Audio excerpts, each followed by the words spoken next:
Hello, welcome back to Junkyard Hack. Today is a nice rainy Sunday, Memorial Weekend Sunday, and I had not planned on doing much work to the Galaxy today because of the rain. I'm outside, but what I wanted to do today was get the brackets off the old smashed up bumper, and I did that. I was able to get most of the bolts out. Three were stuck in there, so I had to use a death wheel to get them out. They come out no problem, and thankfully the brackets are not really bent that bad. Most of the damaging that took place was the bumper itself, and it breaks my heart because this is a really nice bumper. It didn't had a lot of good chrome, had very little pitting in it, and it showed very nicely. It wasn't a show car, but it was very very nice driver. And the bumper I have coming is probably not going to be nearly as nice. I have a bumper that I took off back there. It's silver, painted silver. It's all bent up and got a lot of dings and stuff in it, so it's not really that pretty, and I didn't want to deal with that. So anyway, I got the brackets off, and being that I'm not very patient,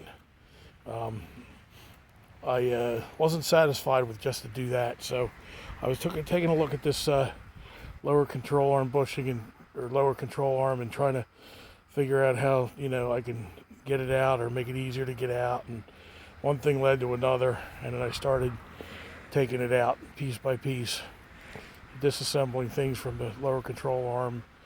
And after that, next thing you know, I'm taking the spring compressor out.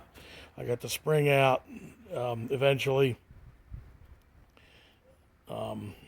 The stabilizer bars are removed from the lower control arm, and eventually, through all the wet and sand and nastiness and everything like that, I got the lower control arm out. It's the first time I've ever taken a lower control arm out and dealt with the spring of death, so to speak.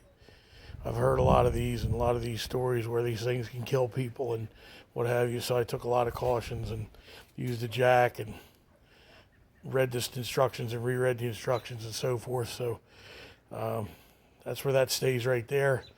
And in the meantime, what I wanted to do was I wanted to show you the carnage and the comparison of the good lower control arm versus the one I took off, the bad one, and how much different it is.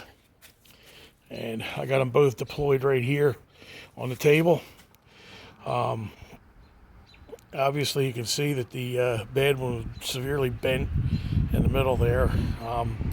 Surprisingly, there's no other damage that I could see underneath. Nothing else bent, nothing else distorted.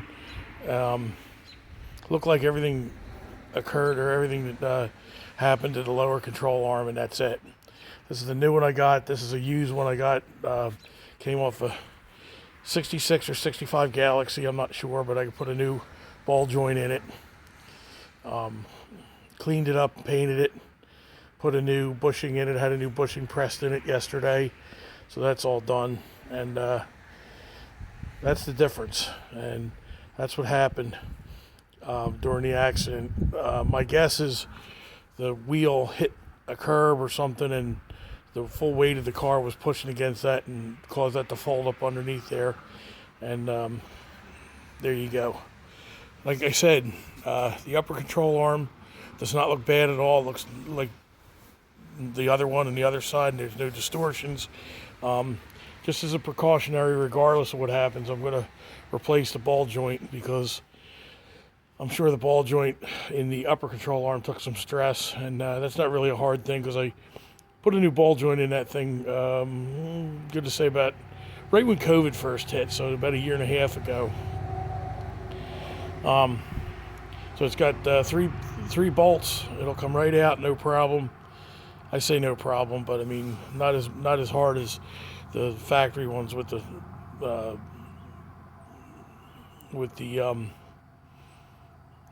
the stamping in there. The rivets is the word I was looking for. The factory rivets in there, those are a real pain in the ass to get out. Be careful and use the death wheel to get them out. That's what I do.